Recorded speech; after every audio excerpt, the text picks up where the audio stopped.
ഇപ്പോൾ വടകര സ്ഥാനാർത്ഥിയായിട്ടുള്ള CR പ്രബുൽ കൃഷ്ണ തന്നെ നമ്മോടൊപ്പം ചേരുന്നു. വലിയ യുവജനങ്ങളുടെ വലിയൊരു പങ്കാളിത്തമാണ്. എന്തു തോന്നുന്നു, ഇത്തവണ ഒരു ചരിത്രം സൃഷ്ടിക്കോ? മോദി ഗ്യാരണ്ടിയിൽ വടകരയിലെ ജനങ്ങൾക്ക് വിശ്വാസമാണ്. ആ വിശ്വാസമാണ് ഇന്ന് വടകരയിൽ കാണുന്നത്.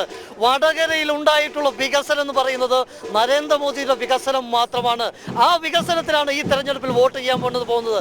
ഇവിടെ വടകരയുടെ ചരിത്രം മാറിക്കുറിക്കാൻ പോവാണ്. വടകര മാറി മാറി പരീക്ഷിച്ച ഇടത് വലത് മുന്നണികൾ വടകരക്കാരോട് എന്ത് ദ്രോഹമാണ് ചെയ്തത്, അത് കൃത്യമായും ഈ തെരഞ്ഞെടുപ്പിൽ വോട്ടായി മാറും. വടകരയിൽ ഈ പ്രാവശ്യം ചരിത്രം കുറിക്കുന്ന തെരഞ്ഞെടുപ്പ് ജനവിധിയാണ് വരാൻ പോകുന്നത്. ഈ തെരഞ്ഞെടുപ്പുമായി ബന്ധപ്പെട്ട പ്രചരണങ്ങൾ, വലിയ ഗൃഹസമ്പർക്കമൊക്കെ നടക്കുന്ന സമയത്ത് ഏത് രീതിയിലുള്ള പ്രതികരണമാണ് ജനങ്ങളുടെ ഭാഗത്തു നിന്നുണ്ടായിട്ടുള്ളത്? ഞാൻ പറഞ്ഞല്ലോ, വടകര എന്ന് പറയുന്നത് കേരളത്തിലെ ഏറ്റവും വികസന മുരടിപ്പുള്ള മണ്ഡലം ഏത് എന്ന് ചോദിച്ചാൽ ഒറ്റ ഉത്തരമേ ഉള്ളൂ, അത് വടകരയാണ്.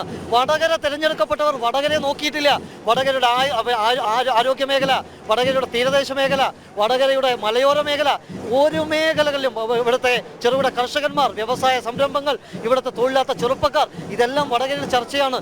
ഈ വിഷയങ്ങളൊന്നും അഡ്രസ്സ് ചെയ്യാൻ ഇവിടെ വന്ന MP-മാർ തയ്യാറായിട്ടില്ല, ഇവിടുത്തെ ജനപ്രതിനിധികൾ തയ്യാറായിട്ടില്ല. അതിനുള്ള മറുപടി ആയിരിക്കും ഈ തെരഞ്ഞെടുപ്പ്. അതുതന്നെയാണ് പ്രബുൽ കൃഷ്ണ പറയുന്നത്.